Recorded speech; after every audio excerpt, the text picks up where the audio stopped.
Hello friend, good morning.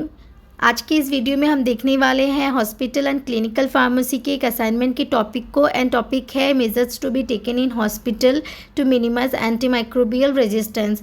तो सबसे पहले आप सबसे रिक्वेस्ट है कि आप इस टॉपिक को अच्छे से समझें, आप इस वीडियो को पूरा एंड तक देखें और उसके बाद ही आप अपना असाइनमेंट लिखना स्टार्ट करें।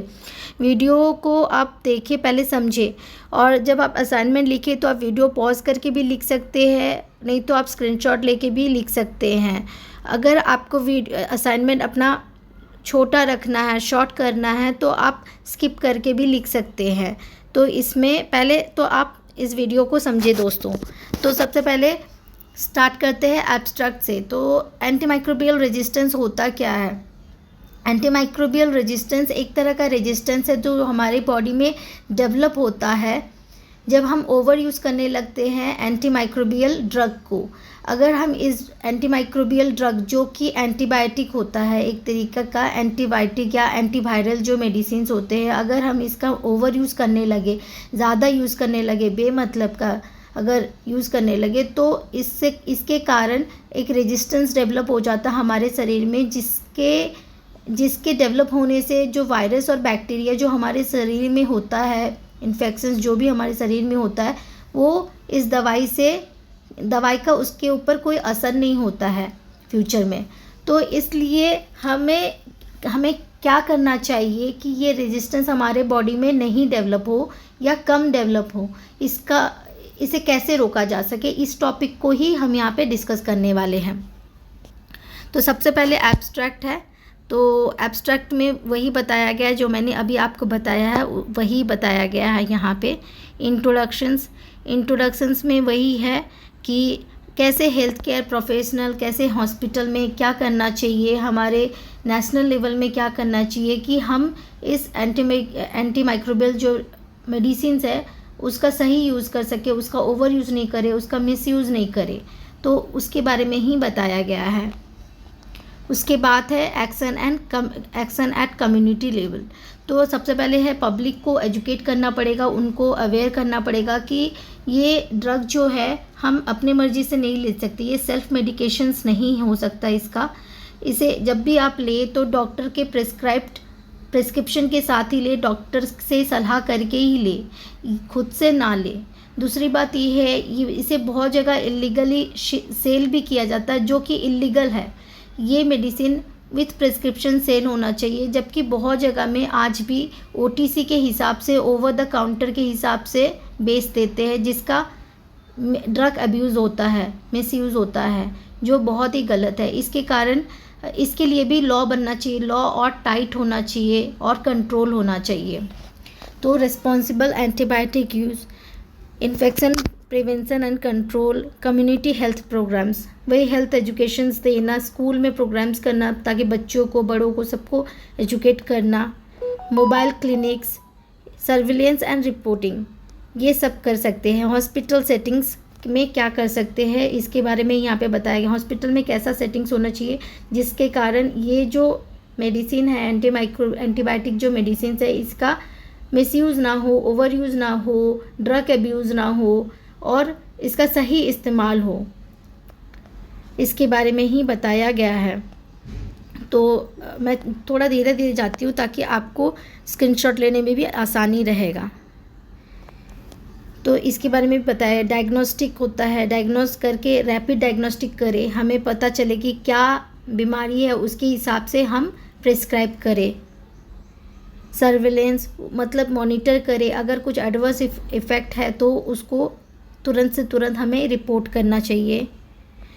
पॉलिसीज़, कैसे पॉलिसीज़ होनी चाहिए ताकि हम इसका मिसयूज़ ना हो। एजुकेशन एंड ट्रेनिंग, उसके बाद है कोलैबोरेशंस एंड कम्युनिकेशन, दूसरे हेल्थ प्रोफेशनल के साथ हम कोलैबोरेट करके काम करें ताकि अच्छे से अच्छे रिज़ल्ट अचीव हो। Patient and family engagement, patients के फैमिली को एंगेज करना, उनको भी इन्फॉर्म करना कि एंटीबायोटिक को कैसे यूज़ करना चाहिए। और इसका एक कोर्स होता है, एंटीबायोटिक जब भी हम लेते एक कोर्स होता है, एक जैसे कि अगर 5 दिन का आपको प्रिस्क्राइब किया गया है, 2 टाइम 5 दिन, तो फिर क्या होता है कि कई बार होता है कि हम जल्दी ठीक हो जाते हैं, 2-3 दिन में ही ठीक हो जाते हैं। लोग क्या होता है डिसकंटिन्यू कर देते हैं, मेडिसिन एडहेरेंस नहीं होता है, वो डिसकंटिन्यू कर देते, कोर्स को कंप्लीट नहीं करते। तो ऐसा नहीं करना चाहिए। इसके वजह से भी जो कई बार है रेजिस्टेंस डेवलप हो जाता है हमारे बॉडी में।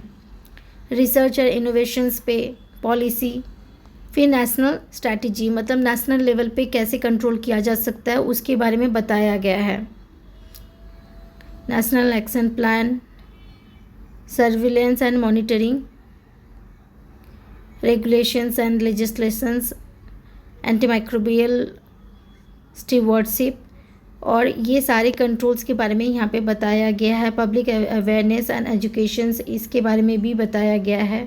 रिसर्च एंड इनोवेशंस, तो बहुत सारे जो है इसमें मतलब पॉइंट्स जो है बार बार वही चीज़ बताया गया, क्योंकि सभी इंटर रिलेटेड है। तो अगर आपको स्किप करके लिखना है तो आप स्किप करके भी लिख सकते हैं। रोल ऑफ फिजिशियंस, मतलब डॉक्टर का क्या रोल होना चाहिए इसमें।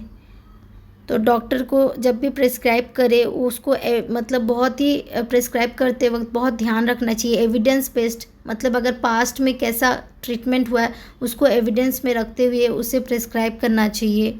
नैरो स्पेक्ट्रम एंटीबायोटिक्स प्रिस्क्राइब करना चाहिए, ना कि वाइड में होता है कि अगर हम वाइड करते हैं तो उसमें उसके अलग ही होते हैं, वो बहुत सारे रेजिस्टेंस पैदा कर देता है बहुत सारे माइक्रो ऑर्गेनिजम्स के अगेंस्ट में।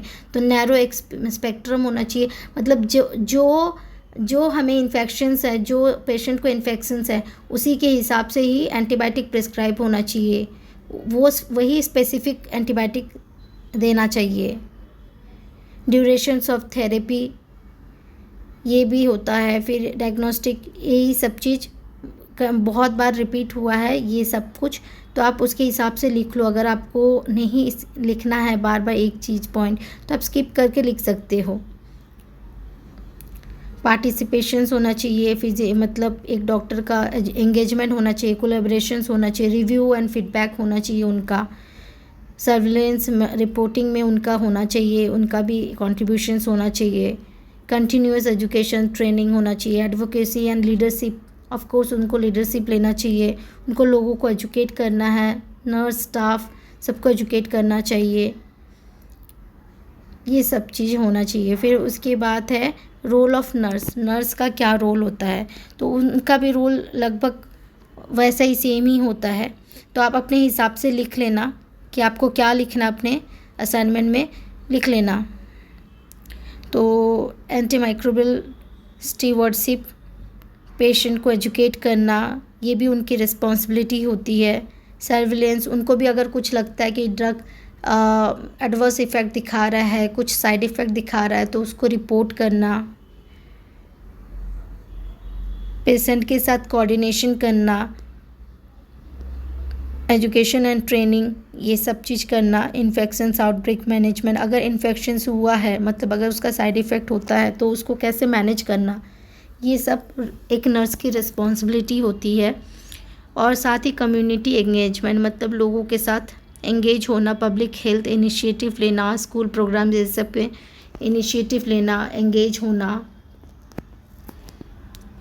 रोल ऑफ फार्मासिस्ट, ये सबसे ज़्यादा इम्पॉर्टेंट है क्योंकि हम फार्मासिस्ट हैं, होने वाले हैं फ्यूचर में, तो ये सबसे ज़्यादा इम्पॉर्टेंट है। तो इसमें भी लगभग वही रोल होता है, एजुकेशन करना, एजुकेशन ट्रेनिंग लोगों को करना, एंटी माइक्रोबियल स्टीवर्डशिप, उनका अगर कुछ साइड इफ़ेक्ट होता है एंटीमाइक्रोबियल से तो उनको कैसे मैनेज करना है, क्लिनिकल कंसल्टेशंस, ये सब कुछ। अगर साइड इफ़ेक्ट हुआ तो उसको मॉनिटर करना एंड प्लस उसको रिपोर्ट भी करना। पॉलिसी, जो भी हमारे गवर्नमेंट की तरफ से जो पॉलिसी आता है उसको मतलब उससे डेवलपमेंट में उसमें फीडबैक देना, डेवलप करना गाइडलाइंस, और उसको मानना, उसको फॉलो करना, ताकि जो है उसका मिसयूज़ ना हो पाए। Patient safety advocacy, community engagement, collaborations and communication, सब ऐसा ही है। फिर कंक्लूज़न वही है कि कैसे सभी लोग मिल करके, सभी हेल्थ प्रोफेशनल जैसे कि डॉक्टर, नर्स, फार्मासिस्ट, सब मिल करके कैसे एंटीमाइक्रोबियल जो ड्रग्स होता है, एंटीमाइक्रोबियल ड्रग्स में बहुत तरह के होते हैं, जैसे कि एंटीबायोटिक होता है, एंटीबैक्टीरियल होता है, एंटीवायरल होता है। तो कई तरह के जो दवाई है उसे कैसे हम सही तरीके से यूज़ करें, उसका मिसयूज़ ना हो, ओवर यूज़ ना हो, और रेजिस्टेंस को हम कम से कम डेवलप हो या फिर नहीं डेवलप हो, उसको कैसे हम रोकें, उसके कैसे रोका जाए लोगों के अंदर। तो ये चीज़ के बारे में यहाँ पे बताया गया है। रेफरेंस में आप लिख सकते हो text book, e books, website, तो आपकी मर्जी, तो उसमें डाल सकते हो। तो फ्रेंड्स, आप जब ये वीडियो समझ लो फिर जा कर के आप लिखना, और साथ ही आप क्या होता है गूगल से आप इसके रेफरेंस में ही आप सर्च करोगे तो बहुत सारे आपके पिक्चर्स मिल जाएंगे, तो वो पिक्चर्स को डाउनलोड करके आप अपने असाइनमेंट में पेस्ट करो, आपको अच्छे मार्क्स आएंगे उससे। और आप वीडियो को पॉज करके आप अपना असाइनमेंट लिख सकते हो। तो thank you very much, and next video में फिर मिलते हैं। Thank you, bye bye.